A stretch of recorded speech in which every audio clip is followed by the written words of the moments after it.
L'Éternel dit à Moïse, je ferai ce que tu me demandes, car tu as trouvé grâce à mes yeux, et je te connais par ton nom. Verset 18, Moïse dit, fais-moi voir ta gloire.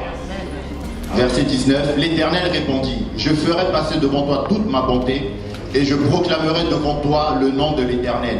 Je fais grâce à qui je fais grâce, et miséricorde à qui je fais miséricorde.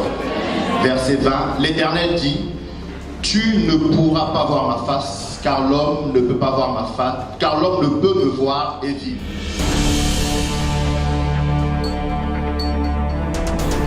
La gloire de Dieu, c'est tout simplement un acte surnaturel qui vient de la part de Dieu. Amen.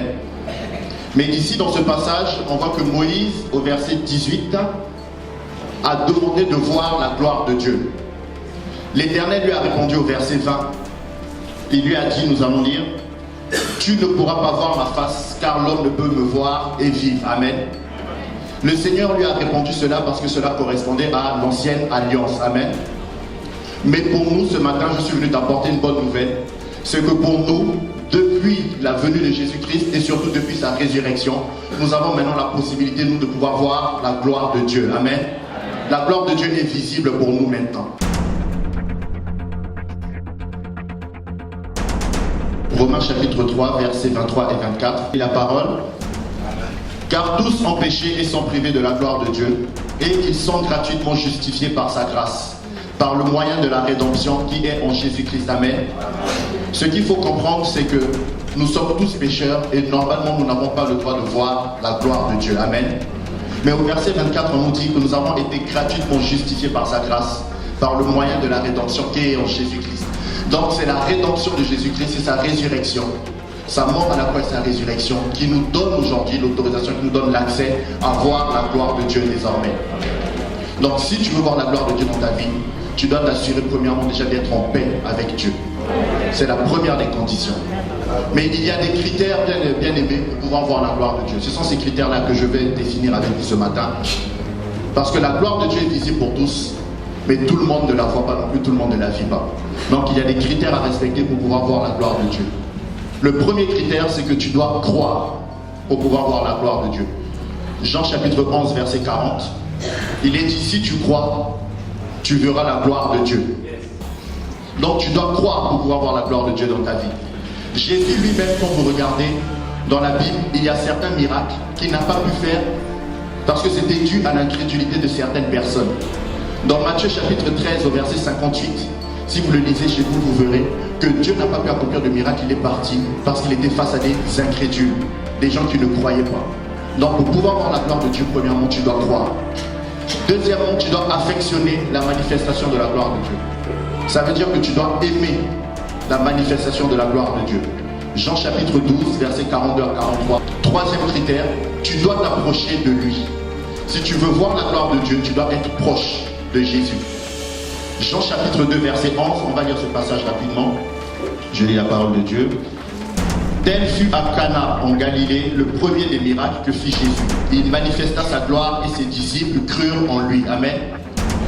Les disciples crurent en Jésus parce qu'ils étaient près de lui et ils ont vu la gloire de Dieu. Amen. Ils ont vu le miracle que Jésus a fait. Ils ont vu la gloire se manifester au travers de Jésus. C'est pourquoi ils ont cru en lui. Cela signifie quoi pour nous? C'est que nous devons toujours demeurer en communion avec le Saint-Esprit. Si tu veux voir la gloire de Dieu, tu dois chercher à demeurer toujours en communion avec le Saint-Esprit. Cela te rendra sensible, à sa voix, et ça te permettra de le voir en action. Si tu n'es pas en communion avec le Saint-Esprit, tu ne seras jamais sensible à sa voix, et tu ne verras jamais le Saint-Esprit en action dans ta vie.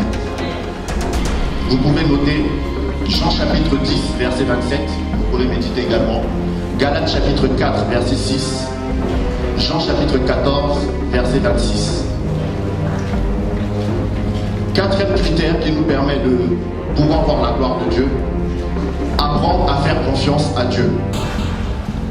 En tant qu'enfant de Dieu, tu dois apprendre, tu dois te confier entièrement à l'Éternel. Proverbe, verset 3, chapitre 5 à 6. Hébreux 4, verset 16. Philippiens 4, verset 6.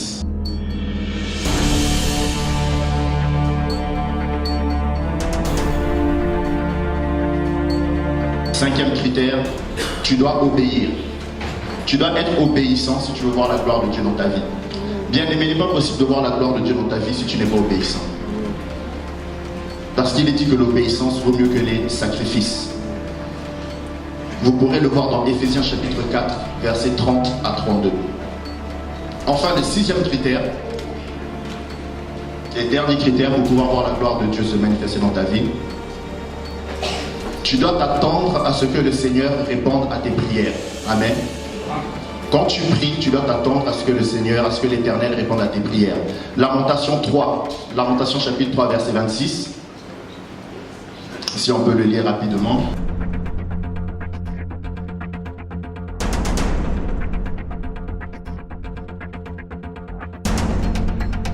Je lis la parole de Dieu.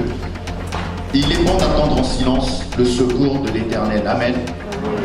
Quand tu pries, tu dois attendre en silence le secours de l'Éternel. Bien aimé, la prière, c'est une requête que tu envoies à l'Éternel et le Seigneur te répond. Amen. La prière, c'est un échange qu'il y a entre toi et Dieu. Ce n'est pas un monologue. Quand tu pries, tu ne parles pas à Dieu, mais tu dois attendre de recevoir à lui. Mais l'attitude que tu as pendant l'attente de la réponse de l'Éternel, c'est ça qui te permettra de voir ou de ne pas voir la gloire de Dieu. Est-ce que tu attends en silence ou est-ce que tu murmures? Pour finir, ce que je veux vous dire, c'est que la manifestation de la gloire de Dieu, c'est-à-dire sa présence, elle est différente d'une personne à l'autre. La manifestation de la gloire de Dieu dans ma vie, dans la vie de mon frère, ne peut pas être la même que dans la vie de ma sœur. Amen. Tu dois passer, en tant qu'enfant de Dieu, nous devons passer de l'étape du nouveau-né, c'est-à-dire celui qui voit la gloire de Dieu, celui qui a l'autorisation de voir la gloire de Dieu. Parce que quand on est né de nouveau, nous avons l'autorisation de voir la gloire de Dieu. Mais bien aimé, tu peux être dans l'église, tu vois la gloire de Dieu, mais tu la vois uniquement dans la vie des autres personnes. Tu ne vis pas toi-même réellement la gloire de Dieu.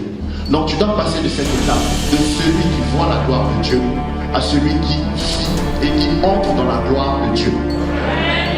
C'est pourquoi ce matin, je vous exhorte à pouvoir respecter tous ces critères que nous avons vus ensemble pour pouvoir réellement vivre la gloire de Dieu. Amen.